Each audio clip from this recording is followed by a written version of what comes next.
Senator Durbin. Thank you, Mr. Chairman. Thank you both for being here, General Milley, as well as Secretary Austin. Thank you for what you're doing today and your years of service to our country. And so those of us who've been in the business of military politics over a period of time are considered to be wise forecasters of what's going to happen. And sometimes we are, and sometimes we aren't. I can recall the early briefing on what we might expect in Ukraine when the Russian troops were all poised at the border. And if I remember it correctly, the prediction was that the city of Kyiv would fall in a matter of days and that major parts of Ukraine would fall to the Russians as well. Then they would find that the maintenance of order in, quote, conquered territory would be extremely difficult, and they would face a resistance for a long period of time.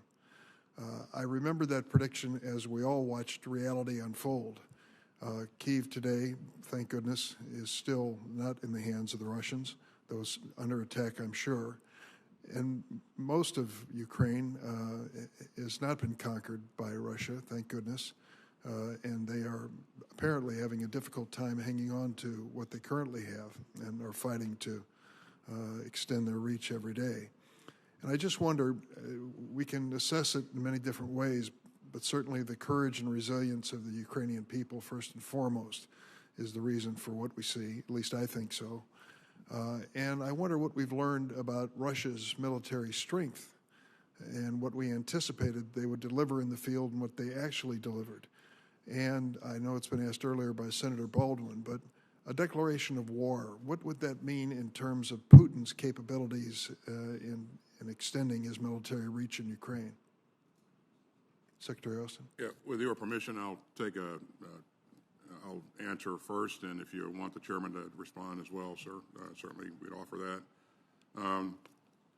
We have learned a lot about Russia's leadership at the lower levels, which I think has been very, very key in this in their efforts here. They have modern equipment. They have lots of it. They have a doctrine that really wasn't followed, and so as we saw things unfold on the ground, we saw them not able to support themselves logistically. We saw them make some bad assumptions at the very beginning of this.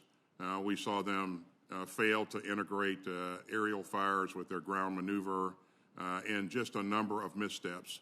And I attribute a lot of that to lack of leadership at the lower level. And we saw Russia push its senior officers forward as a result of that, and many of those were killed from being forward on the battlefield. We'll see some of the same mistakes, some of the same weaknesses as they prosecute the fight in the Donbass and in the southern part of the country. But they will learn from the lessons learn from what they did in the early stages of this fight. And we'll see them improve their logistical efforts, and we'll see them improve their massing of fires and that sort of business. But some things they won't be able to correct.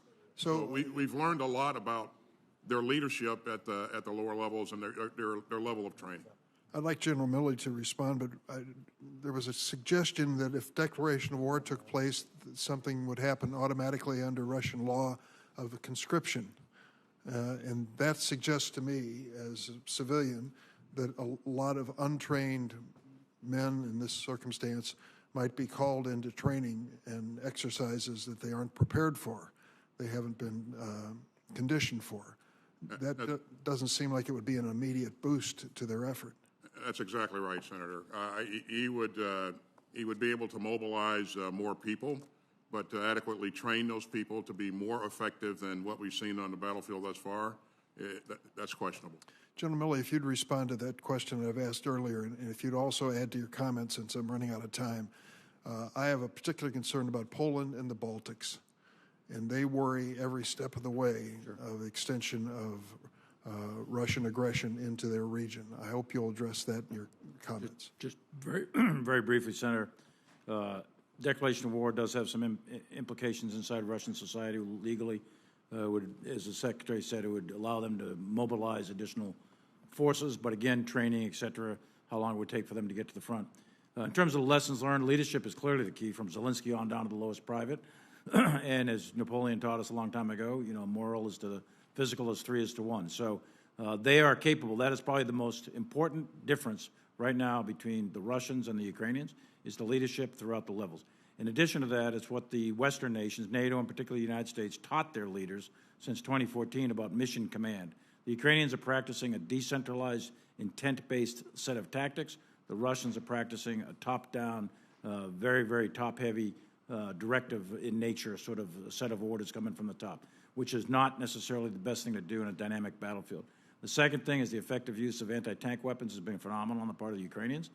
Third is the denial of the airspace, air supremacy and air superiority to the Russians by the Ukrainians, and the effective use of ground air defense systems. Terrain has played to the Ukrainian favor. Intelligence is really important. The Ukrainians have a built-in intelligence system, being the people. So the Russians have walked into an area that is clearly unwelcome to them, and the people have provided a massive amount of intelligence. Plus, we have opened up the pipes, which I'm not going to go into detail here in an open hearing, but there's a significant amount of intelligence flowing to Ukraine from the United States. All of that in combination and many, many more are some of the early lessons learned that have made the difference as what you've seen. In terms of predictions, those were early assessments, and war is a dynamic interaction between competing wills. So between those predictions that you heard in early February and January, a lot of things happened on that battlefield in preparation prior to the invasion on the 24th, not the least of which is an intelligence flow from the United States. And that made a significant difference in outcomes.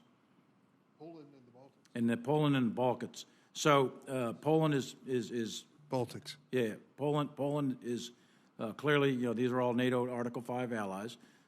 As you know, the United States, under the direction of the President, Secretary of Defense, we went ahead and directed U.S. troops. So right now you have U.S. troops in Estonia, Latvia, Lithuania, Poland, Romania, Hungary, all the entire belt has U.S. troops in there. And that was done immediately in order to reinforce the NATO Article 5 deterrence posture of the United States, and to assure our allies that they're not going to be left alone. So that is a critical component. As the President has said many, many times, as members of Congress have said many, many times, Article 5 matters. It's a Senate-ratified treaty, and the United States will not give up. We'll protect every inch of NATO territory.